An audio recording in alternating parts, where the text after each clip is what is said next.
Let's talk about improving engagement. What are some practical, before we get into the practical stuff, what are people really looking for? What are, for the business owners, many of whom have never been an employee, it's been decades since they've been an employee, or maybe, like, if they're being honest, when they were employees, they were terrible employees, and that's why they're business owners, that's why they're entrepreneurs, which is okay. But let's look at it from the team members' standpoint, from the employee standpoint. What are they looking for that will improve their engagement? Then we can talk about some practical stuff. Yeah, of course. So I think employees are looking for a lot of things. I think this is really just human nature to want some of these things. Purpose is number one. We all want to have purpose, especially when we're spending the majority of our time at a place of employment. It's really nice to know what that purpose is and to be a part of it. We want growth. We want to have life that provides balance. I actually like to use the word harmony over balance when we're talking about that. And then, of course, we all want connection, community, and belonging. And if we can create that at our workplace, we're certainly a step ahead, and the people who are there are going to be much more engaged than if they're not. Community. Let's talk about that. Some people might think, we work together 8 to 10 hours a day, 5-6 days a week. I think we're pretty good on community, but is there more to it than just being in the same office? Is there more to that community than just being in an office or being on a job site together every day? What do you think? Absolutely. I think it's really easy to fall into a routine, if you will, of it just being another person that's there. But the reality is it's another human, and every one of us comes with something. And so taking the time, especially as a leader, to really get to know your people, to get to know them on, in a respectful but personal way, to know who they are, what's going on in their life and in their world, and being empathetic to that. And I believe I call it a universal language, but appreciation goes a long way. So as you are leading your team, you want to, and you say this a lot, Todd, you want to catch them doing the right things.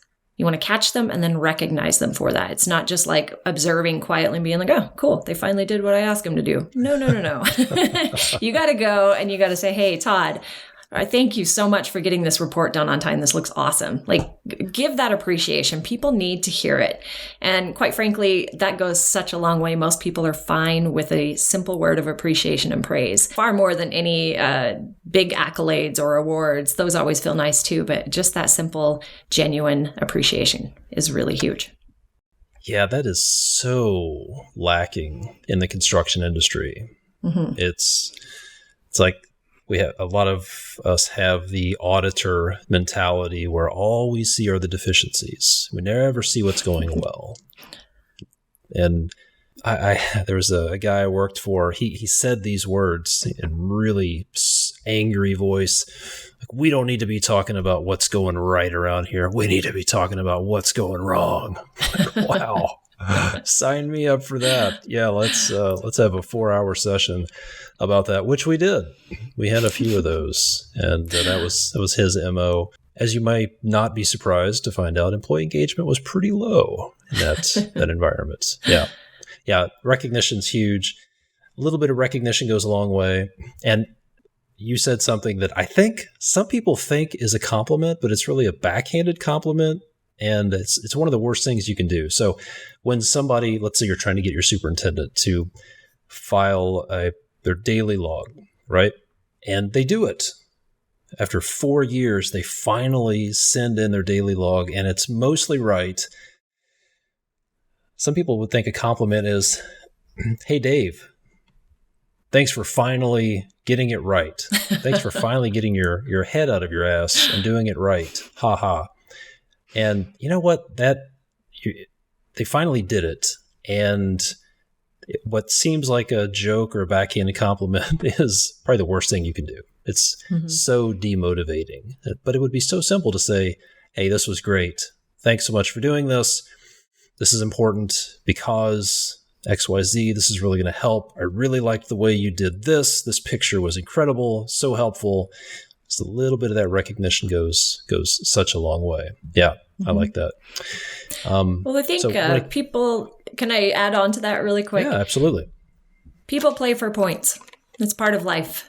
And if you're doing something and you're getting the praise from it, whether or not you're consciously seeking that out, it just feels good. And if every time you do something, you're getting that positive reinforcement, you're going to do it versus not. So you didn't fill it out for 2 or 3 years or even a couple of days, and you finally do, and that's what you're met with. Why would you do it again? We need to be very cognizant of the way that we're approaching things. And I think to your point in construction, it's a different culture all the way around. And a lot of times it is met with razzing and with joking, and that's part of the culture, and that's fun. But as a leader, we need to be cognizant of the way that we're engaging with our people and what is the culture and what is the environment that you're creating? What's part of your vision? And are you leaning into that, or are you pushing against it?